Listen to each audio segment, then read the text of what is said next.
Je m'appelle José María Rivas, je suis journaliste espagnol, journaliste à l'agence France Presse. En même temps, j'anime l'association Españolas en Paris.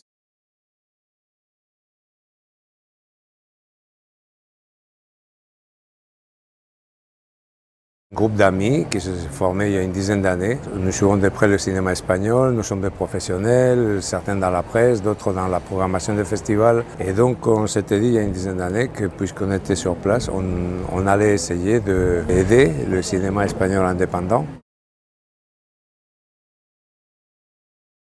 Accompagnons tous les films espagnols qui sortent en France tout au long de l'année en organisant des avant-premières, en faisant venir les équipes de films, en faisant un travail de presse, de communication, en créant un peu le public, en allant vers les jeunes publics aussi. Et nous savons très bien que c'est très compliqué quand tous les vendredis il y a de 15 à 20 films qui sortent, d'arriver à se faire une petite place pour le cinéma espagnol. Notre action, c'est ça, c'est d'essayer d'intéresser les professionnels, la presse, le public français au cinéma espagnol. Et depuis un an, on commence à le faire aussi avec le cinéma latino-américain, en accompagnant les avant-premières.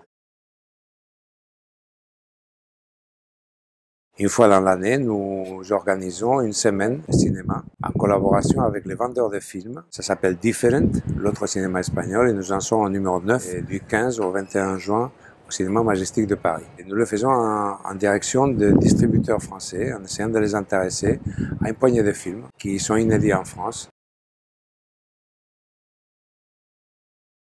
Dans cette 9e édition, nous allons rendre hommage à Ricardo Darín, l'acteur argentin, à l'occasion de la sortie du film Truman en France. Donc il sera à Passy avec Javier Cámara, avec Sesgay. Deuxième hommage à José María Prado, Chema Prado, qui est l'ancien directeur de la Filmoteca Española, qui a fait un travail énorme en faveur du cinéma espagnol au niveau de la conservation, de la récupération des copies, mais aussi de la modernisation, je dirais, du concept de la cinémathèque.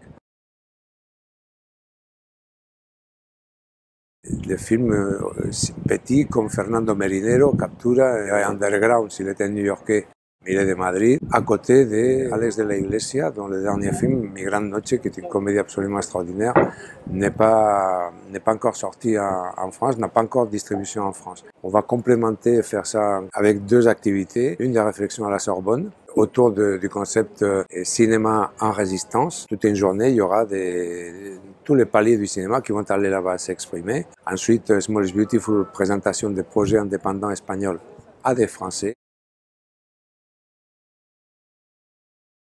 Il y a des Espagnols, il y a des Français qui s'intéressent au cinéma espagnol, et il y a beaucoup de gens qui sont passés une première fois et qui reviennent depuis.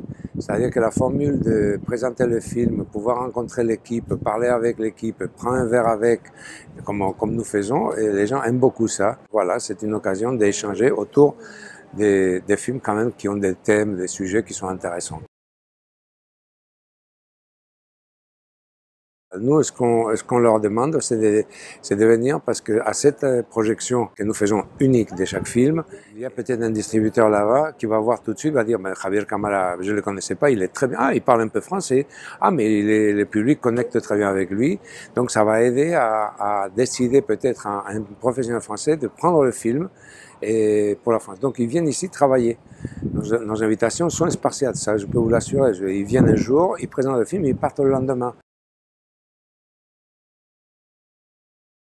Le cinéma espagnol est identifié à Almodóvar, qui est un peu l'arbre qui cache la forêt des créateurs espagnols qui sont très intéressants et qui ont très peu de chances de sortir en France. Le problème, c'est qu'il y a les télés derrière qui font des films qui sont utiles pour les télés, mais pas forcément des très très bons films artistiquement parlant.